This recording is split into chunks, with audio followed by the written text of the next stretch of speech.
Hello friends, यहाँ पर आ गया जीके का एक मस्त वीडियो जो सारे एग्जाम के लिए इम्पोर्टेंट है और ये सारे क्वेश्चन सोल्यूशन से कराए जाएंगे। तो चलिए वीडियो को स्टार्ट करते हैं। यहाँ पे टॉपिक है सिंधु सभ्यता। अब इसमें इम्पोर्टेंट क्वेश्चन क्या क्या बनते हैं कि देखिए, रेडियो कार्बन C14 जैसी नवीन विश्लेषण पद्धति के द्वारा सिंधु सभ्यता की सर्वमान्य तिथि कब मानी गई है। तो इसका आंसर क्या हो जाएगा, 2400 ईसा पूर्व से 1700 ईसा पूर्व मानी गई है। ये इसका आंसर हो जाएगा। यानी रेडियो कार्बन C14 जैसी नवीन विश्लेषण पद्धति के द्वारा सिंधु सभ्यता की सर्वमान्य तिथि 2400 ईसा पूर्व से 1700 ईसा पूर्व मानी गई है। और इसका विस्तार क्या है, त्रिभुजाकार। यानी इसका जो विस्तार हो जाएगा वो त्रिभुजाकार। ये हो गया इसका विस्तार, यानी त्रिभुजाकार। इससे आपको याद हो जाएगा।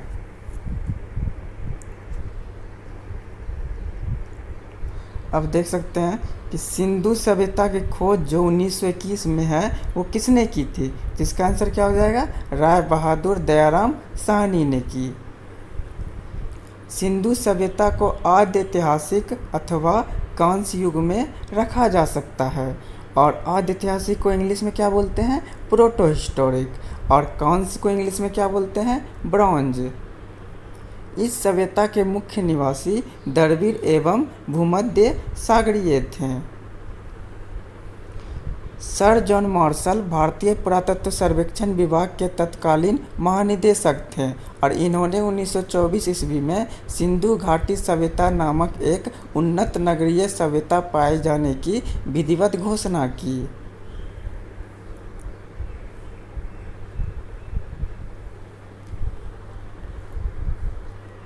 अब इसमें देखिए इंपॉर्टेंट क्वेश्चन क्या क्या बनेंगे। सिंधु सभ्यता के सर्वाधिक पश्चिमी पुरास्थल दास्क नदी किनारे स्थित सुतका गेंडोर बलूचिस्तान में स्थित है। और पूर्वी पुरास्थल हिंडन नदी के किनारे आलमगीरपुर जिला मेरठ उत्तर प्रदेश में स्थित है। और उत्तरी पुरास्थल चिनाब नदी के तट पर अखनूर के निकट मांदा जम्मू कश्मीर में स्थित है। और दक्षिणी पुरास्थल गोदावरी नदी के तट पर दायमाबाद जिला अहमदनगर महाराष्ट्र में स्थित है। अब इसको देखिए समझ सकते हैं इस तरीके से। हाँ, ये देखिए, इसको पहले दिशा में बांट लेते हैं। ये हो गया आपका उत्तर, ये हो गया दक्षिण, ये हो गया पूर्व और ये हो गया पश्चिम। ठीक है। अब देखिए इसमें देखिए जो सभी पुरास्थल है उसको किस तरीके से याद करना है। तो देखिए पहले उत्तर से स्टार्ट करते हैं। ठीक है। तो उत्तर में कौन है, जम्मू कश्मीर। तो यहाँ जम्मू कश्मीर हो जाएगा। यहाँ क्या हो जाएगा, जम्मू कश्मीर। और जम्मू कश्मीर में एक नदी फेमस है, चिनाब नदी। इसको याद रखना है। ठीक है। तो ये जो उत्तरी पुरास्थल है वो चिनाब नदी के किनारे स्थित है। और कहाँ स्थित है, जम्मू कश्मीर। जम्मू कश्मीर के कहाँ स्थित है, मांदा में। यानी ये जो उत्तरी पुरास्थल है ये जम्मू कश्मीर के मांदा में स्थित है। और ये कौन से नदी के किनारे स्थित है, तो ये चिनाब नदी के किनारे स्थित है। अब आते हैं दक्षिणी पुरास्थल। तो दक्षिणी पुरास्थल जो है ये महाराष्ट्र में स्थित है। महाराष्ट्र में यानी दायमाबाद जिला अहमदनगर महाराष्ट्र में स्थित है ये दक्षिणी पुरास्थल। और ये कौन सी नदी के किनारे स्थित है, तो महाराष्ट्र आ गया। तो महाराष्ट्र में फेमस नदी कौन है, गोदावरी।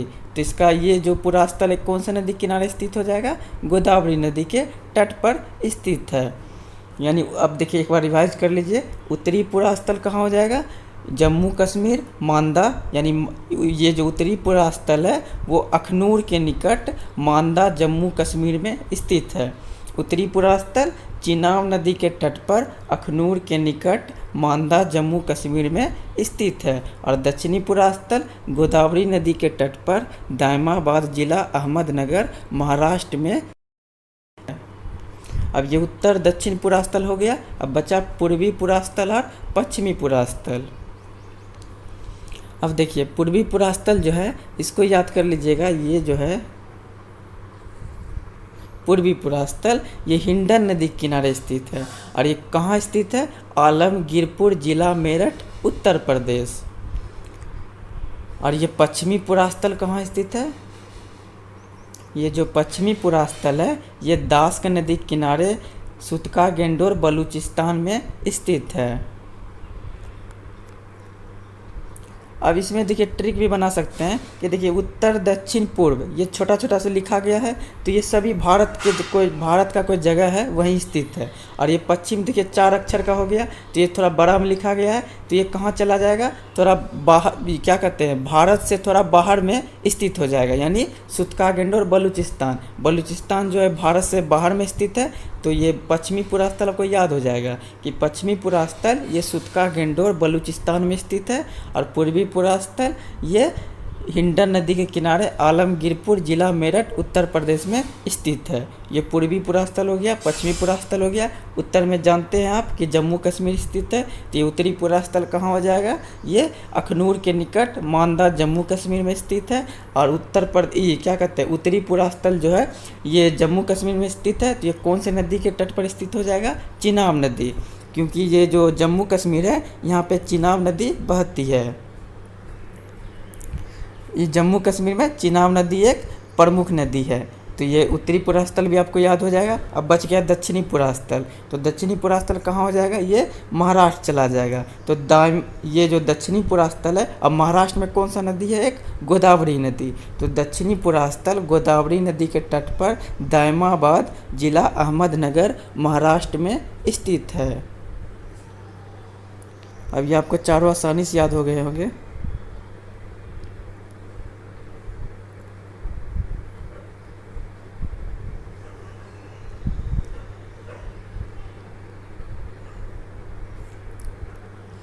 हाँ, अब देखिए यहाँ पे आ जाते हैं।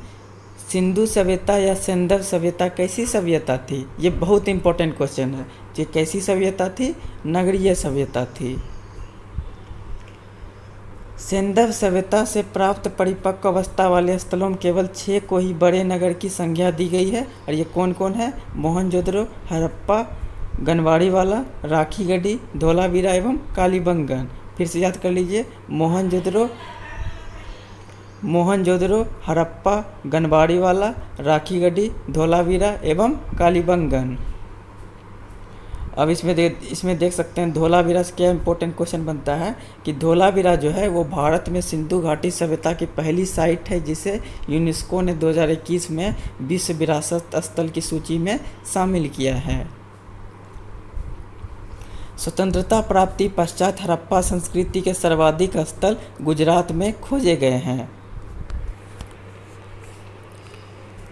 अब यहाँ पे देख सकते हैं सिंधु घाटी सभ्यता का सबसे बड़ा स्थल मोहनजोदड़ो है, और जबकि भारत में इसका सबसे बड़ा स्थल राखीगढ़ी है। यानी अगर पूछेगा क्वेश्चन में कि सिंधु घाटी सभ्यता का सबसे बड़ा स्थल क्या है, तो मोहनजोदड़ो। और यदि ये पूछ ले क्वेश्चन में कि भारत में इसका सबसे बड़ा स्थल कौन है, यानी सिंधु घाटी सभ्यता का भारत में सबसे बड़ा स्थल कौन हो जाएगा? राखीगढ़ी। और ये राखीगढ़ी कौन से नदी किनारे स्थित है? घग्गर नदी। और ये इस राखीगढ़ी का खोज किसने किया था? ये सूरजभान ने 1963 में किया था। और ये राखीगढ़ी कहाँ स्थित है? हरियाणा के हिसार जिले में स्थित है। अब देखिए राखीगढ़ी का जो इम्पोर्टेंट लाइन्स वो क्या हो जाएगा कि भारत में सबसे बड़ा स्थल राखीगढ़ी घग्गर नदी किनारे स्थित है, और ये हरियाणा के हिसार जिले में स्थित है। और इसकी खोज 1963 ईस्वी में सूरजभान ने की थी। सिंधु घाटी सभ्यता का सबसे बड़ा स्थल मोहनजोदड़ो है, जबकि भारत में इसका सबसे बड़ा स्थल राखीगढ़ी है। और राखीगढ़ी कौन से नदी किनारे स्थित है? घग्गर नदी।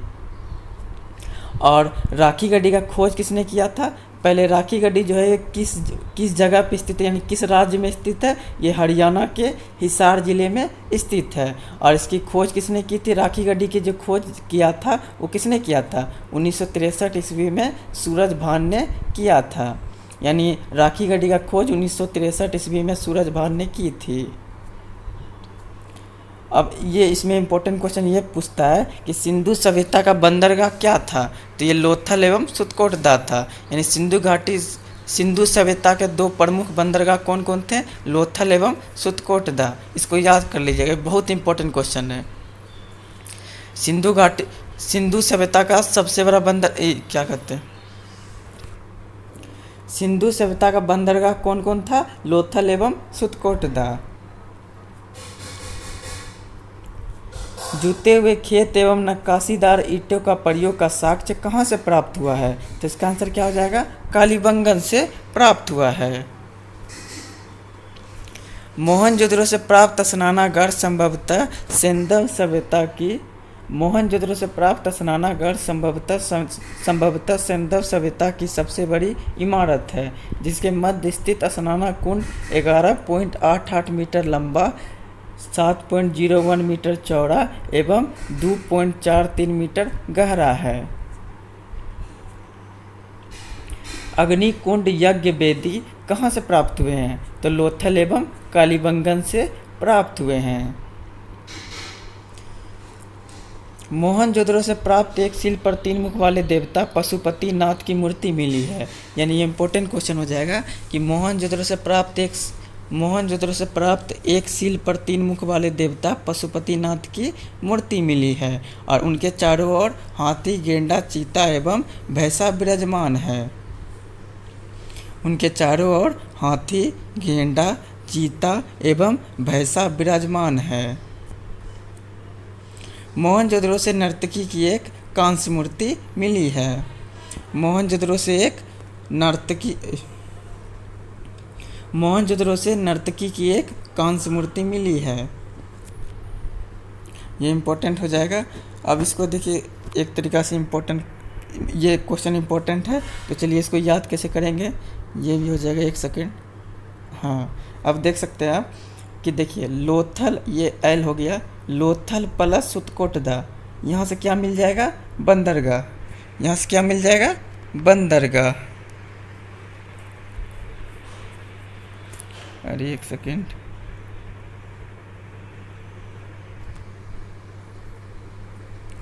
लोथल प्लस सुतकोटदा से बंदरगाह मिला था। ये हो गया, लोथल प्लस सुतकोटदा से बंदरगाह मिला था। और जूते हुए खेत और नक्काशीदार ईंटों का प्रयोग का साक्ष्य कहाँ से प्राप्त हुआ है, कालीबंगन से प्राप्त हुआ है। यानी ये खेत मान लीजिए, इसको ये जुता हुआ खेत और ये ईंट हो गया, ठीक है।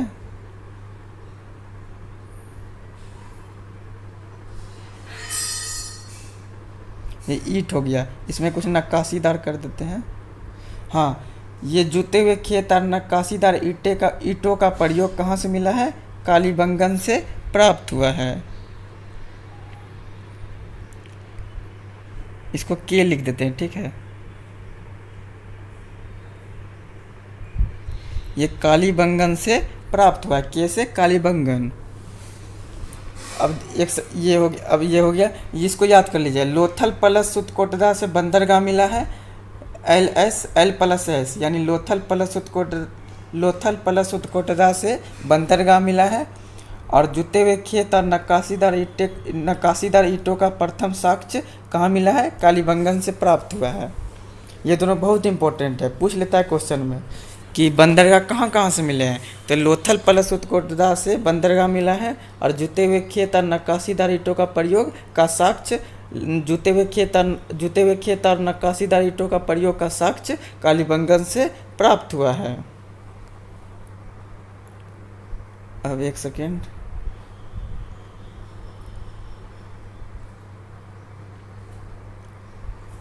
ये आपको याद हो गया होगा। एक बार रिवाइज फिर से कर लीजिए, आपको हमेशा के लिए याद हो जाएगा। लोथल प्लस सुतकोटदा से बंदरगाह मिला है और जुते हुए खेत और नक्काशीदार ईंटों का प्रयोग का साक्ष्य कालीबंगन से प्राप्त हुआ है। ये हो गया। अब इसको मिटा देते हैं।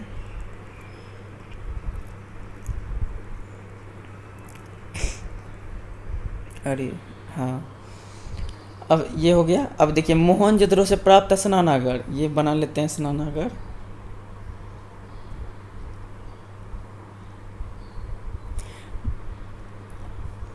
मोहनजोदड़ो से प्राप्त स्नानागार संभवतः सिंधव सभ्यता की सबसे बड़ी इमारत है। ये सबसे बड़ी इमारत हो गया, ठीक है। और इसके मध्य स्थित स्नाना कुंड जो है, इसके मध्य को स्नाना कुंड बना देते हैं, ये स्नाना कुंड, ठीक है। ये स्नाना कुंड हो गया, इसको मान लीजिए स्नाना कुंड। तो इसके जो मध्य स्थित स्नाना कुंड है ये कितना मीटर लंबा है, तो ये इसका जो लंबाई है, ये वाला, ये एक सेकेंड, इसका जो लंबाई हो गया ये कितना मीटर लंबा है, 11.88 मीटर लंबा है, ठीक है। अब इसका चौड़ाई जो है वो कितना मीटर चौड़ा है, तो 7.01 मीटर चौड़ा है। और इसकी जो गहराई है, ये जो गहराई है वो कितना है, 2.43 मीटर गहरा है, 2.43 मीटर गहरा है। इससे आपको आसानी से याद हो जाएगा। अब इसको मिटा देते हैं।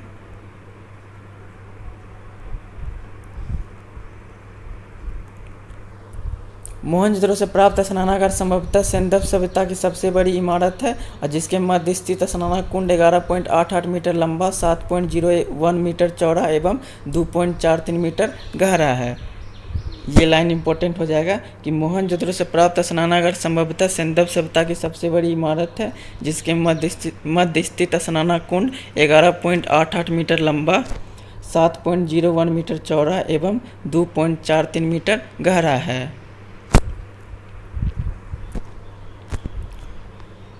अब देख सकते हैं इम्पोर्टेंट क्वेश्चन ये भी बन जाएगा कि अग्निकुंड यज्ञ वेदी कहाँ से प्राप्त हुए हैं, तो लोथल एवं कालीबंगन से प्राप्त हुए हैं।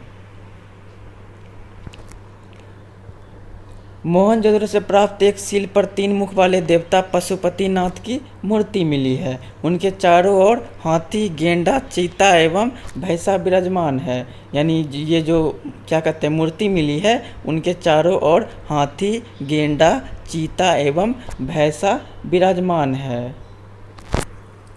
इसको फिर से याद कर लीजिए।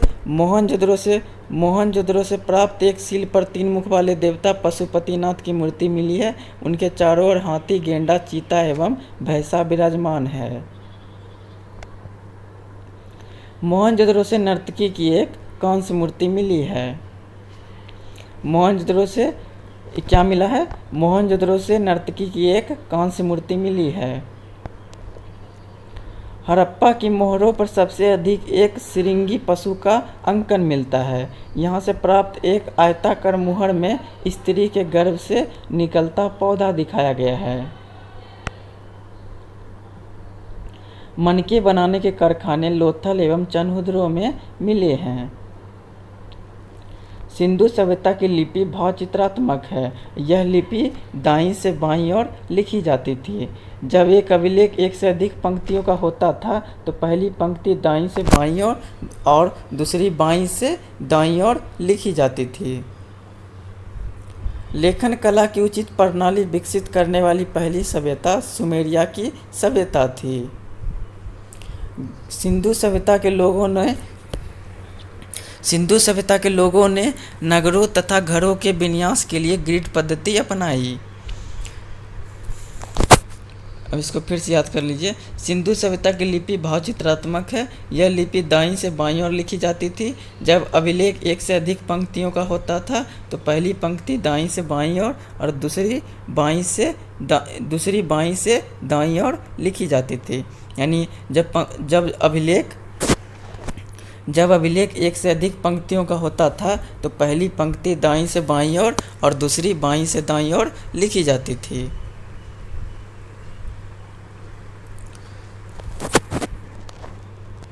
लेखन कला की उचित प्रणाली विकसित करने वाली पहली सभ्यता सुमेरिया की सभ्यता थी। सिंधु सभ्यता के लोगों ने नगरों तथा घरों के विन्यास के लिए कौन सी पद्धति अपनाई, तो ग्रिड पद्धति अपनाई। अब देख सकते हैं, एक सेकेंड, हाँ, लोथल एल प्लस एस, इसको याद कर लीजिएगा, लोथल प्लस उत्कोटदा बंदरगाह, ठीक है।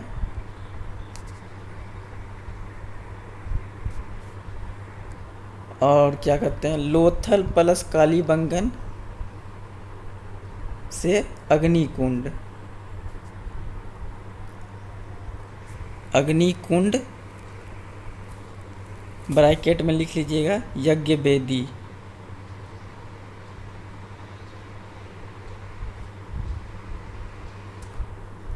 अग्निकुंड ब्रैकेट में यज्ञ वेदी। और क्या कहते हैं, मोहनजोदड़ो से क्या क्या मिला है, एक नर्तकी की कांस्य मूर्ति मिली है, तो ये क्या कहते हैं, नर्तकी बना देते हैं कुछ इस तरीके से,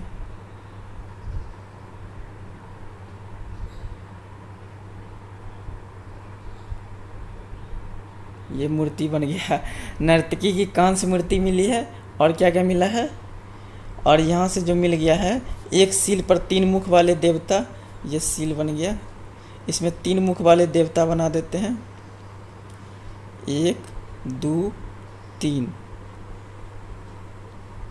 3 मुख वाले देवता। और यहाँ इसमें कौन ये मूर्ति था, पशुपतिनाथ की मूर्ति था, ये याद रख लीजिएगा। और इसके चारों ओर क्या क्या विराजमान थे, हाथी, गेंडा, चीता और भैंसा विराजमान था। और क्या हो जाएगा, ये हो गया। और एक सेकेंड रुक जाइए, बंदरगाह भी हो गया, अग्निकुंड भी हो गया। और मोहनजोदड़ो से क्या मिला है, एक स्नानागार, ये स्नानागार बन गया, यह स्नानागार हो गया। मोहनजोदड़ो से क्या मिला है, एक स्नानागार, और नर्तकी कांस्य मूर्ति भी मिल गया। फिर क्या कहते हैं, एक सिल पर 3 मुख वाले देवता भी मिल गया, पशुपतिनाथ की मूर्ति, ये सब मोहनजोदड़ो से मिले हैं। तो लोथल प्लस उत्कोटदा बंदरगाह, लोथल प्लस कालीबंगन, अग्निकुंड ब्रैकेट में यज्ञ वेदी। और मोहनजोदड़ो से क्या क्या मिला है, नर्तकी की कांस्य मूर्ति, एक सिक, मोहनजोदड़ो से क्या क्या मिला है, नर्तकी की कांस्य मूर्ति, एक सिल पर 3 मुख वाले देवता, और ये क्या कहते हैं, स्नानागार, जिसके मध्य स्थित स्नाना कुंड है। और उसकी लंबाई, चौड़ाई और गहराई ये तो याद हो गया होगा आपको, तो याद कर लीजिएगा। यानी इसकी जो लंबाई था वो कितना था, 11.88 मीटर लंबा, और चौड़ाई कितना था, 7.01 मीटर चौड़ा, एवं गहराई कितना था, 2.43 मीटर गहरा था। और एक हड़प्पा से क्या मिल गया, हड़प्पा जो है H, यहाँ क्या मिल गया, एक सिरंगी पशु का अंकन मिलता है, यानी एक पशु बना देते हैं।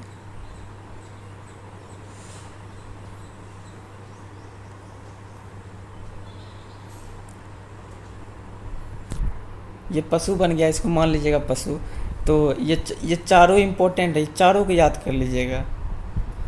और जुते हुए खेत और नक्काशीदार ईंटों का जो साक्ष्य है, जुते हुए खेत और नक्काशीदार ईंटों का प्रयोग का साक्ष्य जो है वो कालीबंगन से प्राप्त हुआ है।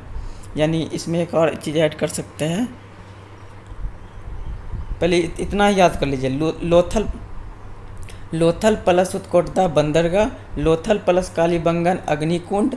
अब ये एल प्लस के अग्निकुंड कैसे हो जाएगा, तो यहाँ के से कुंड, के से कालीबंगन, लोथल तो देखिए दोनों में कॉमन है ना।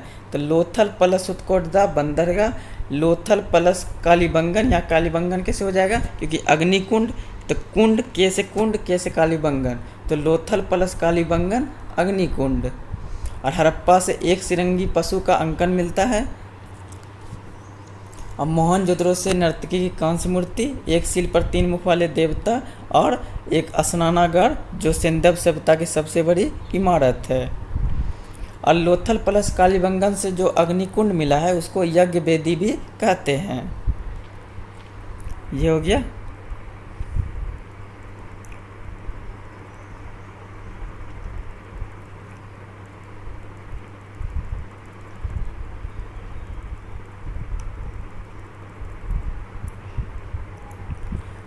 इतना याद हो गया होगा। और एक बच कौन गया, जूते हुए खेत, इसको जूता हुआ खेत बना देते हैं। जूते हुए खेत प्लस नक्काशीदार ईंटें,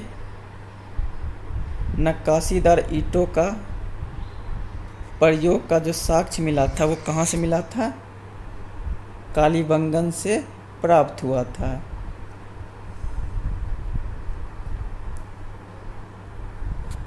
अब इसको कैसे याद कीजिएगा, अब ये देख सकते हैं मिट्टी कैसा होता है ना, बोलता है काली मिट्टी, तो ये खेत में तो मिट्टी होवे करेगा, तो जुते हुए खेत कालीबंगन से, इसका पहला वर्ड से आपको ये याद हो जाएगा जुते हुए खेत, और इसका ये वर्ड है बंगन, ये दूसरा वर्ड से आपको ये क्या कहते हैं, नक्काशीदार ईंटों का प्रयोग का जो साक्ष्य मिला था ये आपको याद हो जाएगा। अब जैसे देखिए ये काली जो वर्ड है, इससे जुते हुए खेत का साक्ष्य मिल गया, क्योंकि काली मिट्टी, खेत में तो मिट्टी होता है, ये याद हो गया आपको। और ये जो बंगन वर्ड है, तो बंगन को याद कर लीजिएगा बंगला, तो बंगला बनाने के लिए क्या चाहिए, ईंटा चाहिए, ईंट का प्रयोग किया जाता है। बंगला बनाने के लिए ईंट का प्रयोग किया जाता है। तो ये जो नक्काशीदार ईंटें हैं वो कहाँ से मिले हैं, कालीबंगन से। ये दोनों वर्ड से आपको आसानी से याद हो जाएगा। काली मिट्टी, जुते हुए खेत, और काली मिट्टी, खेत में मिट्टी का प्रयोग होता है, तो जुते हुए खेत का प्रयोग कहाँ से मिलेगा, कालीबंगन से। और ये बंगन जो वर्ड है इसको याद कीजिएगा बंगला, तो बंगला में बंगला बनाने के लिए क्या चाहिए, ईंट चाहिए। तो ये जो नक्काशीदार जो ईंटों का प्रयोग का साक्ष्य मिला है वो कहाँ से मिला है, कालीबंगन से। तो जुते हुए खेत और नक्काशीदार ईंटों का प्रयोग का साक्ष्य कालीबंगन से प्राप्त हुआ है।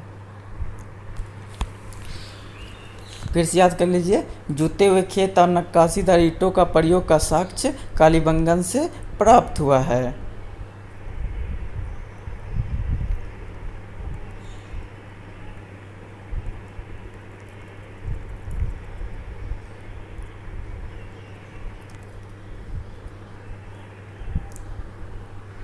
और एक ये भी इम्पोर्टेंट है, लोथल प्लस चनहुदरो, एल प्लस सी, ठीक है ना। तो यहाँ से क्या मिल जाएंगे, मनके बनाने के कारखाने।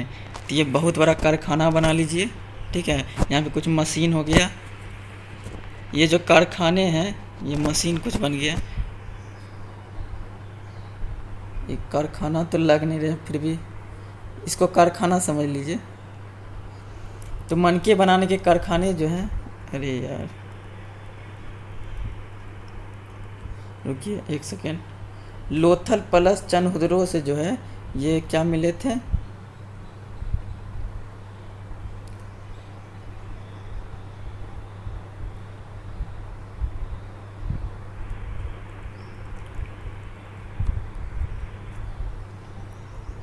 इस बार बनेगा अच्छा से, एक सेकेंड में जाइए, कारखाना बना देते हैं, चित्र से जो है ना आपको याद हो जाएगा आसानी से।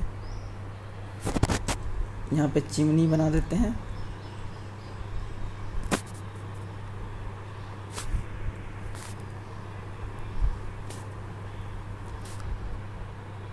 ये धुइयाँ उठ रहा है,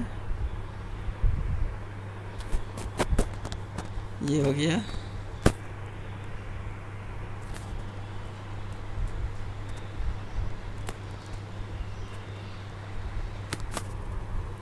देखिए ये लग रहा है कारखाना, ये कहाँ से मिला है, तो लोथल प्लस चनहुदरो से मिला है, एल प्लस सी। ये कहाँ से मिला है, लोथल प्लस चनहुदरो से मिला है, ये आपको आसानी से याद हो जाएगा। लोथल तो कॉमन है, बाकी बचा चनहुदरो, ये याद कर लीजिएगा। मनके बनाने के कारखाने लोथल प्लस चनहुदरो से मिले हैं। तो ये ऐसे भी याद कर सकते हैं, क्या हो जाएगा इसका ट्रिक, क्या कहते हैं, चनहुदरो। चनहुदरो में वर्ड आ रहा है चांद, ठीक है ना। तो ये जो है कारखाना का धुआं चांद की तरफ जाएगा। अरे ये ट्रिक बना नहीं, इसको याद कर लीजिएगा। लोथल प्लस चनहुदरो से मनके बनाने के कारखाने मिले हैं।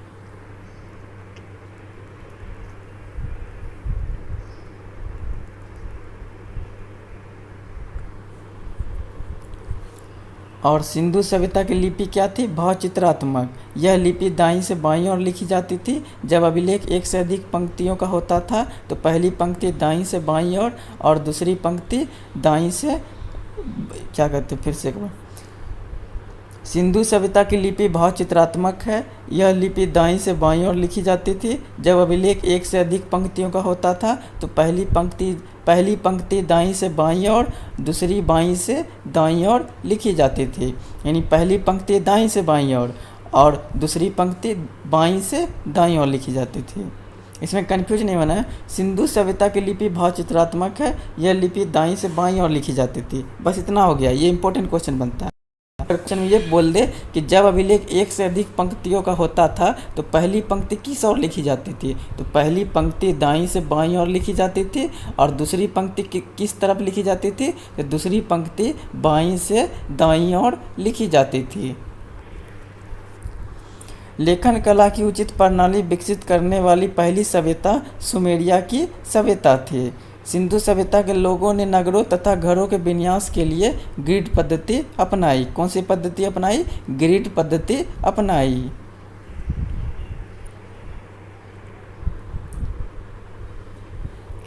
अब ये वीडियो बहुत ज़्यादा लंबा हो गया है, तो ये जो बचे टॉपिक हैं वो अगले वीडियो में बताए जाएंगे। तो मिलते हैं नेक्स्ट वीडियो में। Thanks for watching.